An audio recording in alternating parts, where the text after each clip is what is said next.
Bem-vindos a mais um Pauta e Prosa.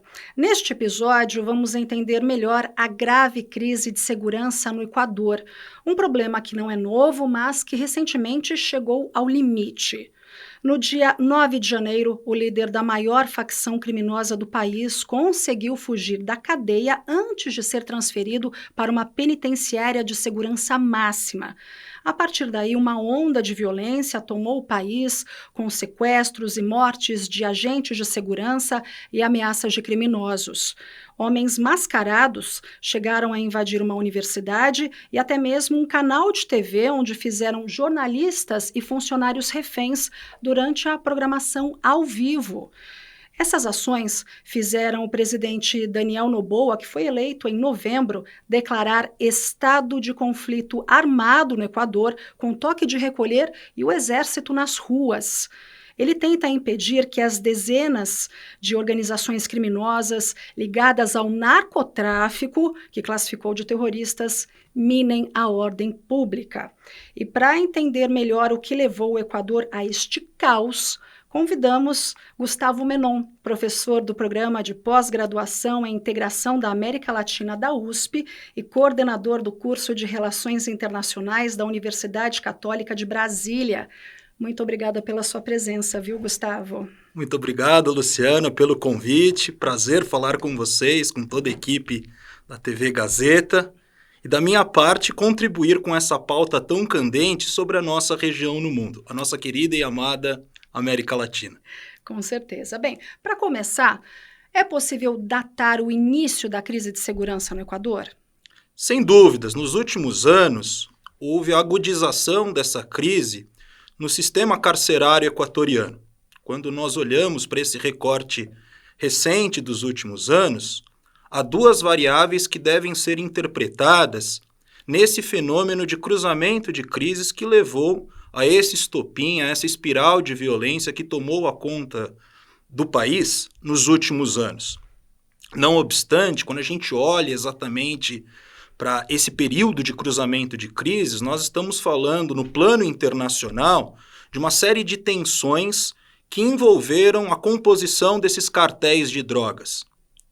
Quando a gente olha exatamente para os países vizinhos do Equador, em especial Peru e Colômbia, nós estamos falando de países produtores de cocaína e que encontraram no Equador um terreno fértil para exportação não só da produção de cocaína, não só para liberalização exatamente nessa rota do tráfico internacional de drogas, mas também com uma série de alianças, uma série de coligações que foram exercidas a partir do desmantelamento de certos cartéis no México, como que há o agrupamento dessas facções que encontraram no Equador, nesse período de crise política, nesse período também que envolveu medidas liberalizantes, políticas de austeridade, que acabou, então, de certa forma, endossando e colaborando, corroborando com essa crise no sistema prisional. E mais do que isso, Luciana, quando a gente olha para o Equador recente, nós estamos falando de um país dolarizado, condicionado exatamente do ponto de vista macroeconômico, nessa linha de uma dupla dependência. De um lado, a dependência dos recursos do petróleo e, de outro lado, uma economia dolarizada. Isso facilitou, por exemplo, a atuação desses grupos, dessas facções criminosas, em processos de lavagem de dinheiro. E, claro, com o desmonte das políticas públicas, com essa política muito amparada em uma plataforma neoliberal, de austeridade, de liberalização, obviamente que houve esse remanejamento do ponto de vista do plano internacional para o Equador. Então, há dois movimentos que devem ser observados. De um lado, esse plano internacional de recomposição, como que o Equador acabou ficando como um entreposto no comércio internacional do tráfico de drogas, e também esse fenômeno, esse período mais recente, caracterizado pela crise política no país. Perfeito. Então, Equador virou um terreno fértil porque tem sua localização estratégica entre o Peru e a Colômbia, os maiores produtores de coca, né? E a partir dali, inclusive do porto de Guayaquil, né, essa droga ela é exportada tanto para Estados Unidos quanto para a Europa. E, obviamente, essas organizações criminosas se aproveitaram dessa fragilidade institucional. Ele virou ali a menina dos olhos, né? Agora. Exatamente, Luciana. Quando a gente olha para esse plano geopolítico já caracterizado, perceba que nós estamos falando de um país periférico e dependente na lógica do sistema internacional. E isso chama a atenção para esses grupos no sentido, então, de colaborar do ponto de vista da construção dos seus projetos nesse cenário de fragilidade institucional. Vale recordar, a título de referência, a título de exemplo, como que o Equador foi severamente afetado durante o período da pandemia. Então, nesses últimos anos, houve, por exemplo, um colapso até do sistema funerário no país, onde corpos ficaram jogados nas ruas de Guayaquil. Todos devem lembrar exatamente desses episódios trágicos no país e que foi reforçado nesses últimos anos, pelo menos nesses últimos 7 anos, por uma série de desmontes das políticas públicas. Olhando para um período mais recente, de entrada no século XXI, vale também sublinhar como que o Equador passou, por exemplo, nesses últimos anos, nessas últimas décadas, como um país relativamente seguro. Né? E é exatamente a partir de 2018 que houve a acentuação e a explosão na taxa de homicídio. Né? Uma curva ascendente, vertiginosa, e que chama a atenção em função exatamente dessas contradições que envolvem o país. Isso, só uma coisa, esse período 2018, me corrija se eu estiver errada, coincide com a saída do governo do Rafael Correa? Exatamente, Luciano. Quando a gente olha para esse projeto autodenominado pelo ex-presidente Rafael Correa de Revolução Cidadã, houve no Equador, a partir de 2007, uma série de políticas públicas que apostavam exatamente na refundação do Estado equatoriano. Isso passou, por exemplo, pela promulgação de uma nova Constituição, a chamada Constituição de Monte Cristi, de 2008. Houve também um processo de auditoria da dívida externa do país e uma série de medidas reformistas que envolveram uma plataforma neodesenvolvimentista, uma plataforma de entender o Estado como um ente indutor do desenvolvimento econômico. Esse projeto do Rafael Correa pode também ser caracterizado como a face progressista no Equador das esquerdas latino-americanas, como que o Equador então absorveu também naquela chamada onda rosada, né, de governos de esquerda na região, Lula no Brasil, os governos Kirchner na Argentina, a ruptura com o Partido Colorado no Paraguai, o governo de Evo Morales na Bolívia, e no Equador não foi diferente. O Equador teve também esse projeto progressista e que contou exatamente com essas políticas de pensar o Estado como uma plataforma de indução do desenvolvimento econômico. No final, exatamente, de 2017, houve a sucessão presidencial no Equador a partir da entrada do governo de Lenín Moreno. E de lá para cá, de 2018 para cá, nós presenciamos exatamente a acentuação das taxas de homicídio e todo esse estopim dos últimos dias em função exatamente da crise da segurança pública. Você acha, então, que o Daniel Noboa deveria partir para um regime diferenciado aí para tentar resolver essa crise do ponto de vista social também, não apenas essa coisa de só reprimir e caçar os criminosos, porque é isso que a gente tem visto, né, desde quando ele foi eleito, né? Sem dúvidas, Luciana. Quando a gente olha para as raízes do problema, nós estamos falando de um país caracterizado pela lógica do subdesenvolvimento. E isso, obviamente, tem reflexos na atual crise de segurança pública do Equador. Olhando exatamente para essa trajetória dos governos neoliberais no país, inicialmente Lenín Moreno, posteriormente Guilherme Lasso e agora Daniel Noboa, perceba que esse cenário de fragilidade institucional apenas vai jogando gasolina nesse turbilhão de acontecimentos dos últimos dias, onde houve a fuga exatamente de líderes das facções criminosas, o sequestro de policiais, o decreto 111 de 2024, que anunciou também o toque de recolher. Então, as medidas estão sendo muito sentidas pela população civil, que já vinha exatamente sofrendo com essas plataformas, com essas políticas neoliberais dessa agenda de austeridade.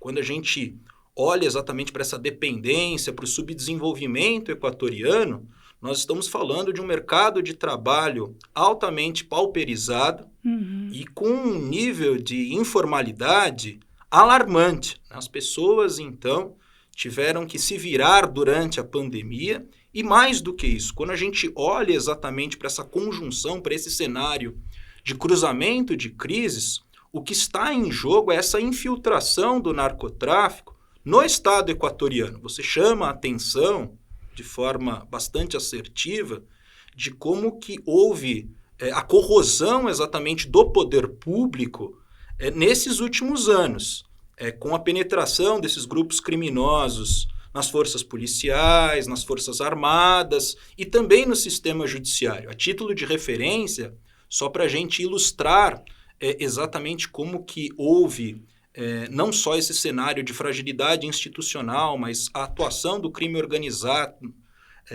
no interior, nas entranhas do Estado equatoriano. Veja que o próprio embaixador dos Estados Unidos no país chegou a citar a presença de narcogenerais, né? Ou seja, uma imbricação do sistema político com os grupos narcotraficantes e que acaba corroborando com essa lógica da espiral da violência. Inclusive, já até aproveitando a deixa, você acha que uma atuação dos Estados Unidos ali seria uma saída, assim como já aconteceu na Colômbia? Eu vejo com muitos poréns essa entrada dos Estados Unidos na região da América do Sul.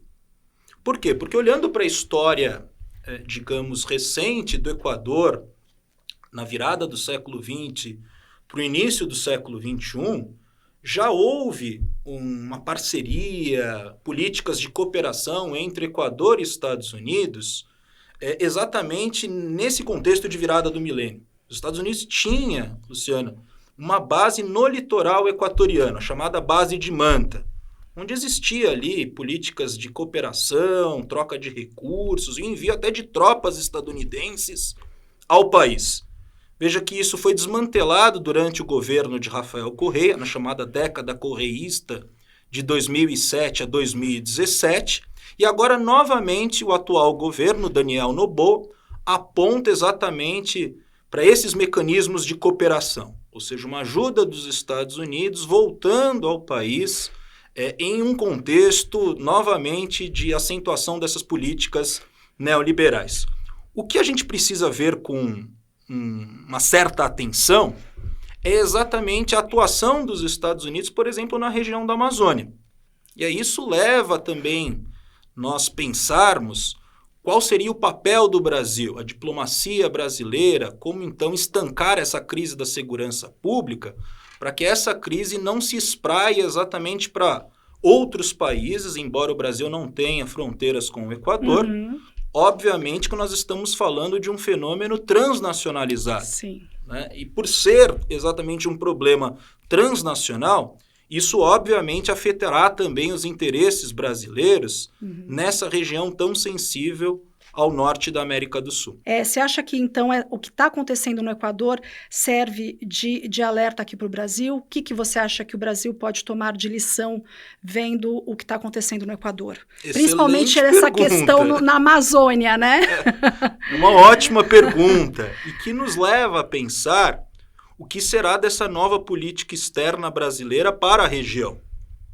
Enxergo que nos últimos meses o atual governo, o presidente Lula, encabeçou medidas de cooperação Sul-Sul, tentando resgatar até um princípio consagrado na nossa Constituição da integração regional. Sim, sim. Ou seja, pensar políticas de integração regional na América do Sul, reativando certos mecanismos de cooperação. É o caso da organização do Tratado de Cooperação Amazônica, a reativação dos debates da chamada Unasul, a União das Nações Sul-Americanas. O próprio Mercosul, né? Apesar de estar meio mal ainda, mas o próprio Mercosul... Exatamente, ampliação do Mercosul, recentemente com a entrada da Bolívia. Então, todos esses dispositivos da integração regional podem servir de uma base de cooperação para que a gente possa conter essas agendas que são agendas transnacionais. O narcotráfico, política de fronteira, mecanismos de cooperação sul-sul, tudo isso pode estar na agenda do atual ministro Mauro Vieira, do Ministério das Relações Exteriores, no sentido de pensar essas parcerias, sobretudo para a Amazônia.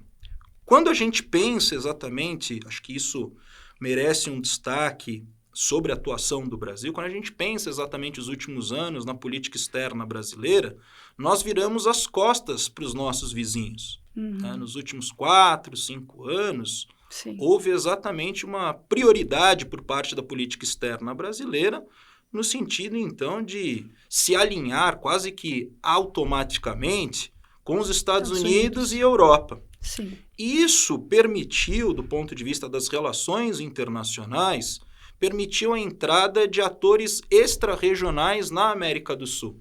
Foi o caso, obviamente, desse avanço estadunidense, não só no Equador, mas também em outros países, e como que isso pode, de certa forma, corroborar com uma lógica do Brasil não liderando a região. Acho que isso que a gente precisa pensar, Luciana, como que o Brasil historicamente enxergou na América do Sul uma região de sua liderança, de sua notória influência. E com isso, trata-se agora talvez de uma grande oportunidade da gente reativar exatamente esses diálogos, não só bilaterais, né, com os países vizinhos, mas também os diálogos multilaterais, no fomento exatamente dessa agenda positiva, a Amazônia, combate ao narcotráfico, políticas de cooperação nessas regiões fronteiriças e entre outros temas, né, que estão colocados. Enxergo que, por exemplo, a ativação da OTCA, já citado aqui na nossa conversa, Organização do Tratado de Cooperação Amazônica, pode então fortalecer esse combate transnacional no sentido de inviabilizar esse tráfico internacional de drogas. E, professor, você acha que Daniel Noboa, que está há pouco tempo no cargo, mas que já, né, declarou guerra aí às facções criminosas, você acha que essas ações que ele tem tomado recentemente, elas são ações acertadas? Porque mesmo com todo o estado aí de caos e o estado de conflito armado, né, decretado por ele, os líderes das grandes facções criminosas do país ainda estão foragidos, detentos continuam fugindo da cadeia, mesmo com a presença até de tanques de militares dentro dessas unidades prisionais. E você acha que essa linha que ele deve seguir, essa questão da segurança máxima, construção de penitenciárias, ou que tipo de medidas ele também deve tomar? Como, por exemplo, eu cito até aqui que no governo anterior, do Guilherme Lasso, eu acho que isso foi um grande, desculpa o trocadilho aqui, mas foi um grande tiro no pé, o Guilherme Lasso, que acabou privatizando, né, parte da segurança pública no Equador, né? Então, assim, a maior parte é privatizada e o Estado tem pouquíssimo controle na segurança do país, né? Você acha que talvez revertendo essa situação, nem sei também se isso é possível, e quais outras medidas o Noboa ele pode tomar e se as que ele já tomou são acertadas? Veja, Luciana, o atual presidente, Daniel Noboa, aposta em uma agenda que acaba se consubstanciando em mais do mesmo. Ou seja, o anúncio de um estado de exceção, um estado de emergência, corroborando com essa lógica de um estado policialesco. Falei aqui, durante a nossa conversa, como que essa plataforma neoliberal acabou agudizando a crise econômica e a crise de segurança pública no país. Você chama a atenção, por exemplo, do aumento da segurança pública no país, que acabou, de certa forma, colaborando com essa fragilidade das forças policiais, acabou fazendo com que o crime organizado se infiltrasse também no aparelho de Estado equatoriano. E, claro, quando a gente olha para esses governos alinhados à direita na América do Sul, a grande iniciativa a ser tomada é essa iniciativa exatamente de prestar uma certa contingência à atuação das forças estadunidenses. Ou seja, como que Guilherme Lasso já tinha feito isso, né, nessa lógica da privatização, em políticas de austeridade, mas em especial agora no governo de Daniel Noboa, nós estamos falando de uma espécie de um plano Colômbia 2.0. Né? O envio de tropas dos Estados Unidos, o recrutamento de certas forças policiais, uma atuação que é uma atuação muito pontual de pensar a segurança pública a partir exatamente da atuação de uma polícia ostensiva, com a ampliação exatamente da atuação das Forças Armadas, com o uso da força militar exatamente nas instalações públicas. E o que me chama a atenção nesses últimos anúncios do atual presidente Daniel Noboa é que nesses últimos dias há também toda uma movimentação que é política visando a próxima eleição. É mesmo? Vale recordar que nós estamos falando de um mandato tampão. E, claro, Daniel Noboa tenta capilarizar uma certa popularidade, já projetando exatamente essa sucessão presidencial. Nesse cenário de crise, nós temos, sem dúvidas nenhuma, a construção, uma incubadora de projetos autoritários. Então, esse terreno fértil vem sendo viabilizado no Equador contemporâneo e é preciso estar atentos em uma lógica de promoção e garantia dos direitos. Perfeito, Você fez até me lembrar que, recentemente também, o Noboa, ele pediu ao Congresso, né, para que seja liberado um aumento de 3% na arrecadação de impostos diretamente para a segurança pública, né? Realmente é o que você falou. É tudo voltado aí para esse ponto final e não para uma prevenção. Enfim, pelo visto, então, pelo que o senhor acabou de me falar, é uma coisa que não vai ter um fim, infelizmente, tão cedo, né? É uma coisa que aí vai se estender por um bom tempo. Mas você acha que, assim, a um curto prazo, talvez a situação fique um pouco mais calma, pelo menos para os equatorianos poderem sair às ruas, retomar a vida normalmente, ou também não? Os relatos que chegam nos últimos dias, Luciano, são de tranquilidade. Ou seja, uma retomada da vida social, com abertura de lojas, em especial na cidade de Guayaquil, que foi o epicentro dessa crise. Mas há dois projetos que estão sendo sedimentados no Equador contemporâneo. De um lado, essa aposta do governo de Daniel Noboa de cooperação com os Estados Unidos, nisso que eu caracterizei como uma espécie de plano Colômbia 2.0, já que nós tivemos exatamente um governo mais alinhado à esquerda na Colômbia recentemente, o governo de Gustavo Petro. E, por outro lado, os movimentos sociais, os próprios setores correístas no país, que vem apontando para uma lógica de combate à dependência e o subdesenvolvimento. Ou seja, reativar aquele projeto desenvolvimentista de pensar o Estado como um ente indutor do desenvolvimento econômico para a contenção desse e de outros problemas no Equador contemporâneo. E, claro, esses projetos que estão em disputa miram exatamente as próximas eleições presidenciais, já que o governo de Daniel Noboa será esse governo curtíssimo, né? Que tem que apresentar algo à população em um pouco mais aí de 15 meses, 12 meses de mandato. É isso, professor Gustavo. Eu gostaria muito de agradecer a sua presença aqui no Pauta e Prosa. O Gustavo Menon, que é professor do programa de pós-graduação de integração da América Latina da USP e também coordenador do curso de Relações Internacionais da Universidade Católica de Brasília. Muito obrigada, viu, Gustavo? Muito obrigado pelo convite, Luciana, e aproveito para desejar um feliz 2024 a todos os nossos espectadores. Muito obrigada. E eu sou Luciana Magalhães, apresentadora desse videocast, e eu quero agradecer também, claro, todas as pessoas envolvidas neste Pauta e Prosa Especial Equador. A pauta foi do Caio Canavieira, a equipe técnica é formada pela Gisele Sartini e o Gabriel Nereu, a produção é da Maria Isabel Campos Melo e o Felipe Vidal, e a gerente de jornalismo, a Valesca Quintela. Muito obrigada pelo prestígio de vocês, ouvintes e espectadores, e até uma próxima.